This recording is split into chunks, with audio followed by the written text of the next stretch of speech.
Morning everyone. Welcome to another Compliance Over Coffee. I've nearly drunk mine this morning. This morning we are following on with the theme for this month, which is startups, setups, thinking about it.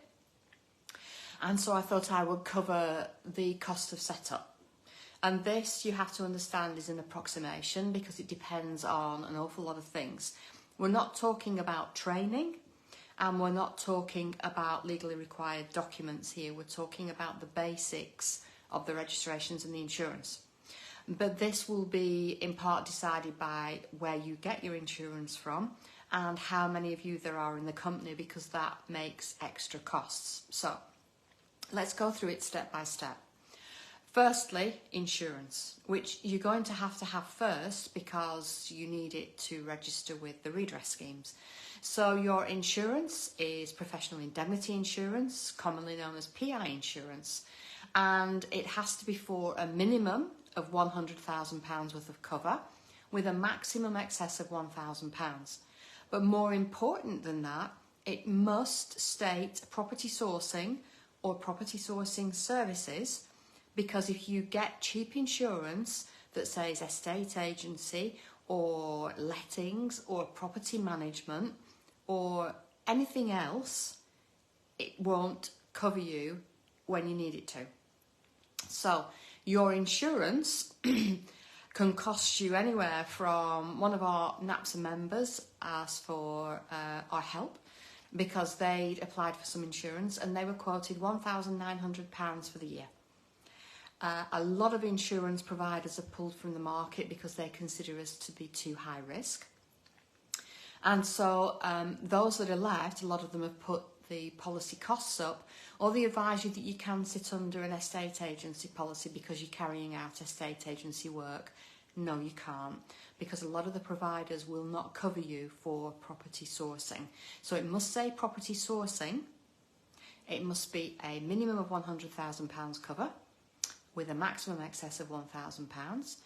And at the moment, through our NAPSA membership, we can acquire that for NAPSA members for a little over £200. Now that fluctuates dependent on the cost to the insurance broker.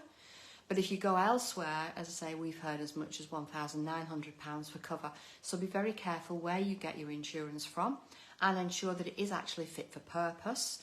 Just because it's only £97 doesn't mean that when you need it, it will cover you. And there's no point in you paying for something that just isn't fit for purpose. So that's the insurance. The next is a redress scheme. And there are two government-approved redress schemes available to you. The first is the Property Ombudsman, or TPO, and the second is Property Redress Scheme, or PRS. Now, I think the most expensive one is still the TPO. You don't have to register with both, just either or. Go to the website, gut feeling, and I think the cost is in the region of just over £300 a year now with the TPO. The PRS is just a little under £300, I think. There might be £20, £30, £40 difference between the two, but you must register with one of those. And also be aware that they have codes of practice and or expected minimum standards that you have to follow. And I saw a post on, I think it was Instagram the other day, which I commented on because I was tagged in, and someone was teaching people that if you're doing rent-to-rent deals, you don't have to be a member of a redress scheme. Yes, you do. And there is actually a guide on that, on rent-to-rent, on the PRS site, if you wish to download it and have a read of it, if that's the sector that you're operating in. So that's insurance and redress. The next is ICO, Information Commissioner's Office, for which we register for data protection supervision. And you absolutely have to do that. And the cost for the data protection supervision is £40 in year one, £35 I think it is year after year from there, as long as you set up a direct debit. And finally, your final registration is HMRC and anti-money laundering supervision. And the reason that I leave HMRC's last is because they ask you questions about the others. So you have to have everything else in place before you go to HMRC's registration process. Now, I strongly suggest that you allow 2 hours set aside to register with HMRC. We haven't talked about the legalities of training or documents in this and the cost of the setup, but HMRC will ask you to tick a box to say that you've had relevant training and you have all of the documentation, policies and procedures in place to run your business, and they expect you to have them. So please don't do it unless you do have and you know exactly what you're doing, because when you register for all of these, you're registering for supervision, and that supervision can kick in as quickly as upon registration, where they can ask you to prove it, or several weeks, months, or even sometimes a couple of years later, but they are doing it. So you need to register with HMRC. Now, with the redress schemes and with the ICO, it's a company registration, not how many people are in your company. So the costs for that are fixed. There's no fluctuation. There can be fluctuation on the insurance. Obviously, it depends on how much cover you get or where you get it from. With HMRC, the fluctuation in cost is dependent on how many people are in your company. If you're a sole trader, it's just you, and that's fine. If you're a partnership, there will be at least two of you, I guess, and there will be costs for both of you. If you have a limited company set up and there are multiples of you in the company, you have to declare all of you, and there is a cost for each of you for registration. That is only on initial registration. Subsequent years, you just register for your company.